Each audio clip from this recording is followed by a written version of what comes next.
भाग्य को मेरे सवारा, और आई मुश्किल तो दिया सहारा। हाथ सर पे मेरे रख दिया, हाथ सर पे मेरे रख दिया। शुक्रिया शुक्रिया शुक्रिया, हाथ मेरे रख दिया। शुक्रिया शुक्रिया शुक्रिया, ओ बंसीवाले तेरा शुक्रिया। तूने जीवन में सब कुछ दिया, बंसीवाले तेरा शुक्रिया। तूने जीवन में सब कुछ दिया, बंसीवाले तेरा शुक्रिया। तूने जीवन में सब कुछ दिया, बंसीवाले तेरा शुक्रिया। तूने जीवन में सब कुछ दिया। तूने भाग्य को मेरे सवारा, आई मुश्किल को दिया सहारा। तूने भाग्य को मेरे सवारा, आई मुश्किल को दिया सहारा। तूने भाग्य को मेरे सवारा, आई मुश्किल को दिया सहारा। तूने भाग्य को मेरे सवारा, आई मुश्किल को दिया सहारा। हाथ सर पे मेरे रख दिया, हाथ सर पे मेरे रख दिया। शुक्रिया शुक्रिया शुक्रिया, दिया। शुक्रिया शुक्रिया शुक्रिया।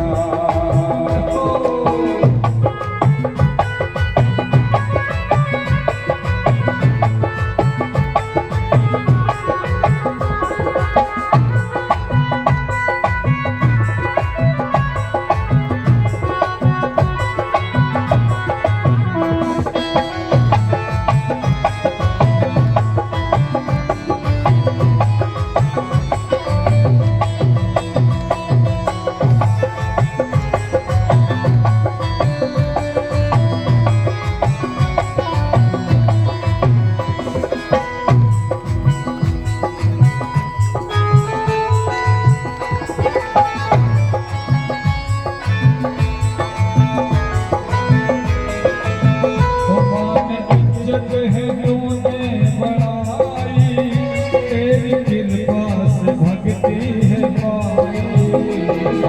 इज्जत है तूने बढ़ाई, तेरी कृपा से भक्ति है पाई। जिनकी इज्जत संसार में भगवान ने बढ़ाई और कृपा से हाथ उठाइए।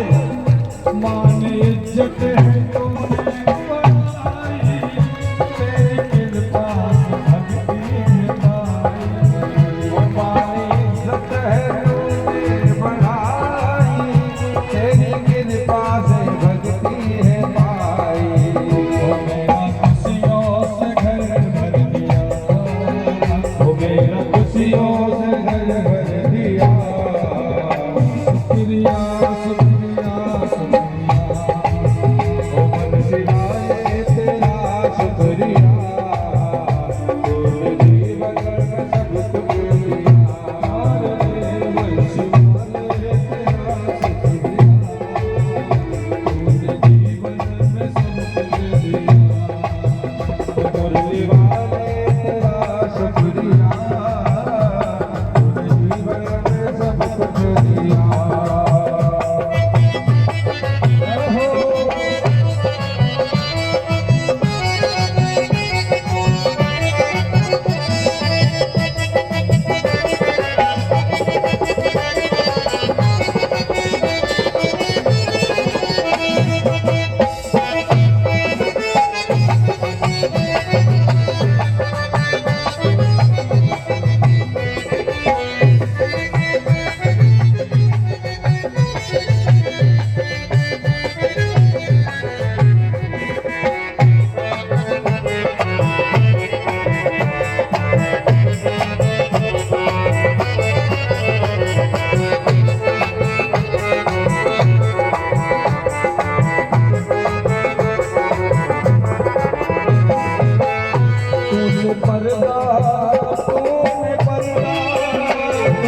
गिरते हुए को संभाला, तूने मर्दा गुनाहों पे डाला, तूने गिरते हुए को संभाला, तूने मर्दा गुनाहों पे डाला और गिरते हुए को संभाला।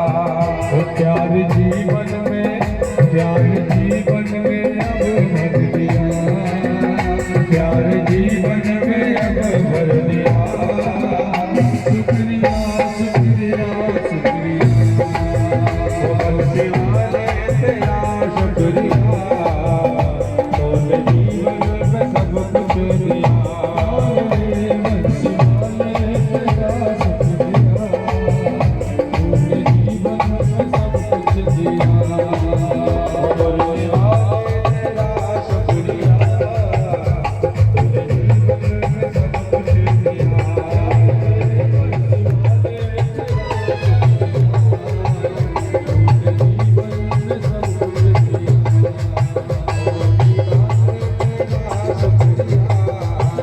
तूने जीवन में सब कुछ दिया।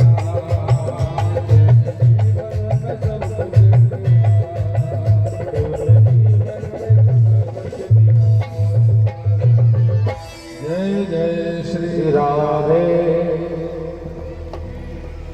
भरत जी महाराज ने भगवान का खूब धन्यवाद किया। एक दिन जो है ना, देखो घर में भी एक व्यक्ति ऐसा होता है, अगर वो कोई काम का नहीं होना तो घर वालों को भी बुरा लगता है।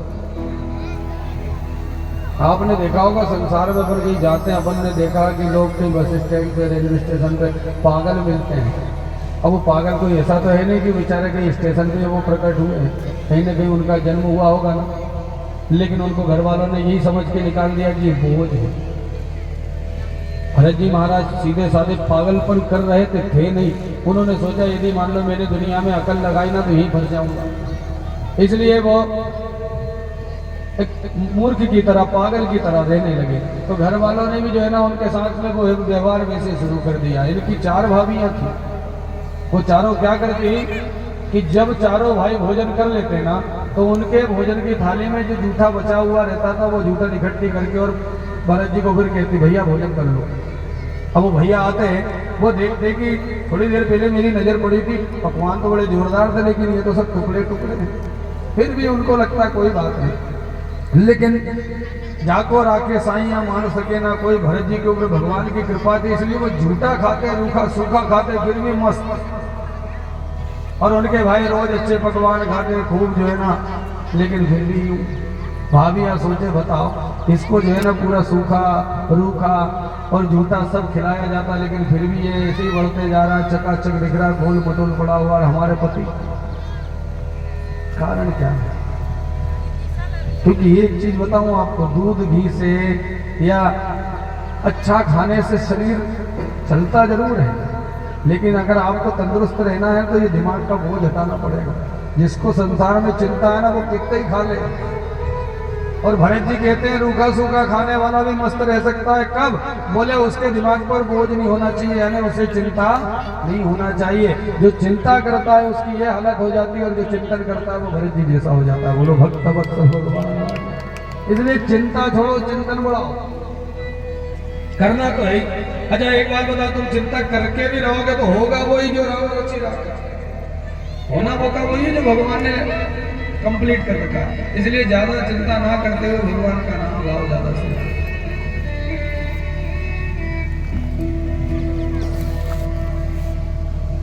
हमारा शास्त्र कहता है कि भगवान के नाम को गाने की कोई ना नियम की जरूरत है, ना नहाने की जरूरत है। आप तो बिना नहाए भी गाओ, सोते सोते गाओ, खाते खाते गाओ, आपको जब लगे, जब जहां लगे वहां गाओ। लेकिन गुरु मंत्र यदि ले रखा है तो गुरु मंत्र का जब नियम से करना चाहिए, उसको नहा धो करके करना चाहिए। लेकिन भगवान के नाम को कैसे गाओ?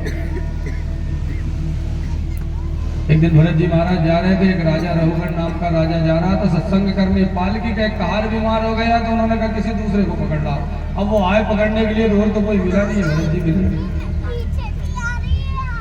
भरत जी को पालकी में लगा लिया। रघुगण ने पालकी में जैसे भरत जी को लगाया तो भरत जी तो अद्भुत आदमी है, संत हैं, अपनी मस्ती से चल रहे थे। चींटियों की एक लाइन आई, तो वो चींटियों की लाइन लांघने के लिए इन्होंने जो है ना थोड़ा सा अपने शरीर का भार ऊपर उठाया, यानी कि उस लाइन को लांघने के लिए उछल करके जैसे दूसरी तरफ गए ना, तो पालकी में बैठा हुआ रघुगण अंदर जो बैठा हुआ तो उसको झटका लगा। उसने कहा अरे ये कौन ऐसे चल रहा है जिसको चलने का ज्ञान नहीं है। तीनों ने कहा बोले महाराज हम तो अच्छे भले चल रहे हैं, लेकिन ये चौथे नंबर का नया जो है ना यही गड़बड़ कर रहा है। रघुगण पालकी से नीचे आया और भरत जी को जब ऊपर से नीचे तक देखा तो देख करके कहने लगा दिखने में तो बड़ा मोटा ताजा दिखता है, लेकिन तुझे चलने का ज्ञान नहीं। भरत जी ने विचार किया आज तक मैं बोला नहीं हूं और अभी भी नहीं बोलूंगा, इसको जो लगे सो खेले ना। तो कहते रावण भरत जी को गालियां देने लगा, ये शरीर तेरा जो है ना धरती पर बोझ की तरह है, इतना मोटा शरीर है, चलने का ज्ञान नहीं है, पता नहीं क्या क्या जब बोलने लगा। भरत जी ने कहा कि अब थोड़ा सा ऐसा है कि ज्यादा चुप रहना भी खराब है। तो भरत जी बोले भैया एक बात बता, बोझ मैं हूं कि तू है? अच्छा बोझ कौन है, भरत जी की रघुगण? भाई बोझ तो तू संसार के ऊपर बन रहा है, जो बोझ है इसलिए तो तू पालकी में बैठ करके जा रहा है, हम तो पैदल चल रहे हैं ना, इसलिए बोझ मैं नहीं हूं, बोझ तू है। और तेरे जैसे जितने भी संसार में लोग सब बोझ है इस धरती के ऊपर। रघुगण ने कहा कि तुम कौन हो? तब इन्होंने अपने 3 जन्मों की कथा सुनाई और कहा कि मैं भी इसी प्रकार से, मैं तो चक्रवर्ती सम्राट, ये भारत भूमि का मालिक ही नहीं था, लेकिन मेरे साथ ये हुआ कि मेरे अंतिम समय में भक्ति भजन बिगड़ने के कारण मेरे 3 जन्म बिगड़ गए। इसलिए रघुगण सत्संग यदि मिल जाए तो फिर सत्संग ऐसा करना चाहिए कि जीवन सुधरना चाहिए। देखो अच्छी जगह बैठो, अच्छा सत्संग करो, कथा सुनो, भागवत सुनो, तो कथा भागवत सुन करके कुछ ना कुछ जीवन में उतरना चाहिए। तो सुनी, पर नहीं तो कथा सुनो, भागवत जी सुनो, खूब जाओ इधर उधर, खूब भजन करो और पता चले कि आदत मोटी हुई कि बुरा जो देखन में चला और बुरा न मिलिया और जो दिल ढूंढाया अपना तो मुझसे बुरा।